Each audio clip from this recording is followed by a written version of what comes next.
Dear students, this is my second topic in lesson number 1, metallurgy, Ellingham diagram. Already in the previous class, we discussed about the del G naught expression for equilibrium process. Equilibrium process கான del G naught expression என்ன சொல்றாங்க? minus RT natural logarithm of Kp.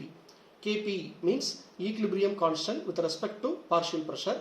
R means gas constant. T temperature. Del G naught standard change in Gibbs free energy. Harold Ellingham, he is going to use this expression to calculate del G naught values at various temperature for reduction of metal oxide. Reduction of metal oxide by treating the reduction as a equilibrium process. அதாவது ஒரு metal ஆக்சைடை மெட்டலாக convert பண்ணணும் அப்படின்னா we have to use a reducing agent. ஒரு ஏதாவது ஒரு process எடுத்துக்கிறோம், ஒரு மெட்டல் ஆக்சைடு எடுத்துக்கிறோம், அது மெட்டலாக கன்வெர்ட் பண்ணணும் அப்படின்னா we must want to use a reducing agent. Reducing agent use பண்ணலை அப்படின்னா என்ன ஆகும் அப்படின்னா the reaction will take very high temperature for its occurrence.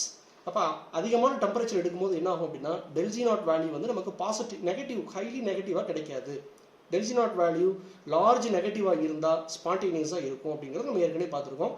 So இப்போ இங்கே ரெடியூசிங் ஏஜென்ட் யூஸ் பண்ணலை அப்படின்னா temperature will get increased, so del G naught value will not be large negative. So for that purpose only we are using the reducing agent. Reducing agent அப்படிங்கிறது இப்போ நமக்கு நிறைய reducing agent இருக்கு. For example, if we use one reducing agent, we will be getting the del G naught value as minus 300 kilojoule per mole. Use one another reducing agent. For example, reducing agent A gives the del G naught value as minus 300 kilojoule per mole. The another reducing agent B, if it gives the del G naught value as minus 500 kilojoule per mole, among the two value which is largely negative, minus 500 kilojoule per mole is largely negative than minus 300 kilojoule per mole.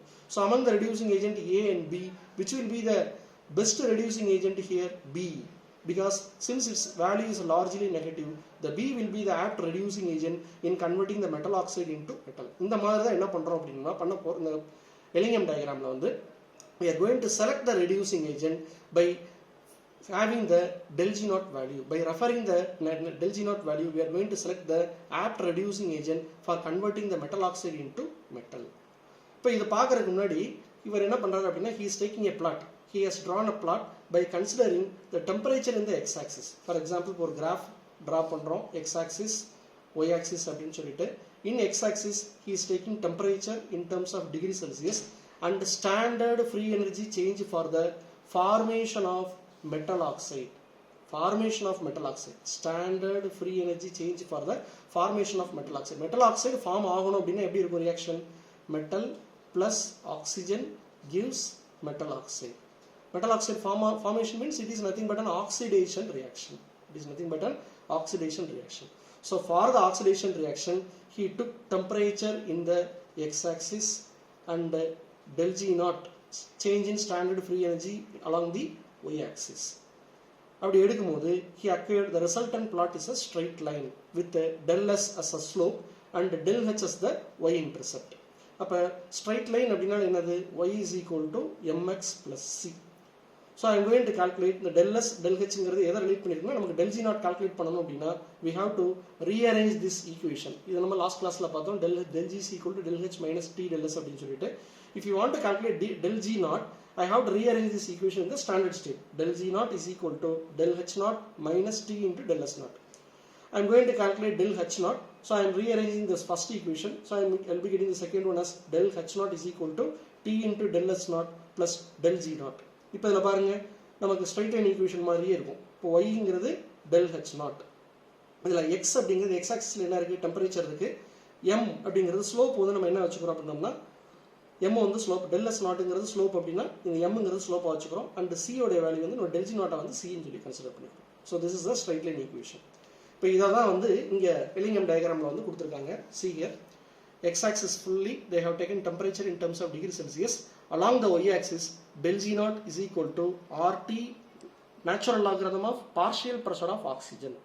So already சொல்லியிருக்கேன் இந்த equation வந்து பார்த்தீங்கன்னா it is for the equilibrium process. அப்போ அவர் என்ன பண்ணுறாரு அப்படின்னா formation of metal oxide. பார்த்தீங்கன்னா இந்த கிராஃப்ல நிறைய metal oxide இருக்கு. Calcium plus oxygen gives calcium oxide metal oxide. Manganese plus oxygen gives manganese oxide, this is metal oxide. zinc plus oxygen gives zinc oxide, it is a metal oxide. Nickel plus oxygen equilibrium nickel oxide. எல்லாமே metal oxide formation தான். All the equation he is considering as a equilibrium reaction. Equilibrium reaction consider பண்றதுனால we are taking the expression as del G naught is equal to minus RT ln natural logarithm of partial pressure of oxygen.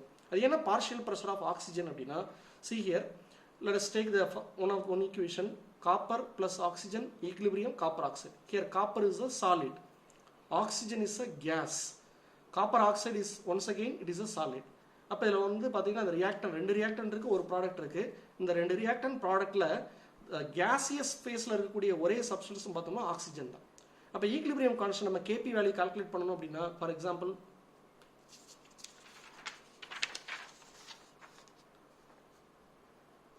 copper plus oxygen equilibrium copper oxide. Here it is a solid, here it is a gas, and here once again it is a solid. If you want to calculate Kp, partial pressure of the press oxide divided by partial pressure of copper into partial pressure of oxygen. In such a case, the partial pressure, that is the equilibrium constant in terms of partial pressure, depends only in the substance existing in the gaseous phase. அப்போ இந்த Kp value இந்த ஈக்குவேஷனை பொறுத்த மட்டும் கம்ப்ளீட்டாக எதை பொறுத்து இருக்குது அப்படின்னா ஆக்சிஜனை பொறுத்து மட்டும் தான் இருக்குது. The same case is prevailing in all the examples. எல்லா எக்ஸாம்பிள்லையுமே மெட்டல் ஆக்சிஜனோட ரியாக்ட் பண்ணி மெட்டல் ஆக்சைடை ஃபார்ம் பண்ணும்போது எல்லா எக்ஸாம்பிள்ஸ்லையுமே ஆக்சிஜன் மட்டும்தான் கேஸில் இருக்குது. So here we have taken natural logarithm into partial pressure of oxygen. Partial pressure of oxygen ஏன் கொடுத்துருக்கோம் அப்படின்னா எல்லாத்துலேயுமே நமக்கு வந்து ஆக்சிஜன் மட்டும் தான் கேஸ் ஃபார்மில் இருக்குது. மற்றபடி மெட்டல் ஆக்சைடோ பார்த்தீங்கன்னா சாலிடில் இருக்கிறனால இந்த எக்ஸ்பிரஷன் வந்து அந்த மாதிரி எழுதியிருக்கும். ஸோ இப்போ எல்லா இடத்துலையும் பாருங்கள் ஃபார்மேஷன் ஆஃப் மெட்டல் ஆக்சைடு தான். Metal reacts with oxygen forms metal oxide. இந்த மெட்டல் ஆக்சைடு ஃபார்ம் ஆன மெட்டல் ஆக்சைடை வந்து நமக்கு பழையபடி மெட்டலாக கன்வெர்ட் பண்ணுறதுக்கு எந்த மாதிரி ரெடியூசிங் ஏஜென்ட் வேணும், எந்த மாதிரி ரெடியூசிங் ஏஜென்ட் நமக்கு தேவைப்படுது, இந்த ஃபார்மேஷன் இந்த மெட்டல் ஆக்சைடு ஃபார்ம் ஆயிருக்கு இல்லையா, இந்த ஃபார்ம் ஆன மெட்டல் ஆக்சைடு எல்லாத்தையுமே ஒன்ஸ் அகெயின் மெட்டலாக கன்வெர்ட் பண்ணும்போது metal oxide once again if it is converted into metal, what is the reducing agent to be added? That is what we are going to find with the help of the Ellingham diagram. So this is the important use of Ellingham. What is the important use of Ellingham diagram? The selection of reducing agent in the conversion of metal oxide into metal. சரியா, metal ஆக்சைடை மெட்டலாக convert பண்ணுறதுக்கு தேவைப்படக்கூடிய reducing ஏஜென்ட்டை நம்ம இந்த diagram மூலமாக select பண்ண முடியும். So that is important objective of the Ellingham diagram. So அதை வந்து நம்ம அடுத்த செக்மெண்ட்டில் டீட்டெயிலாக பார்ப்போம். தேங்க்யூ.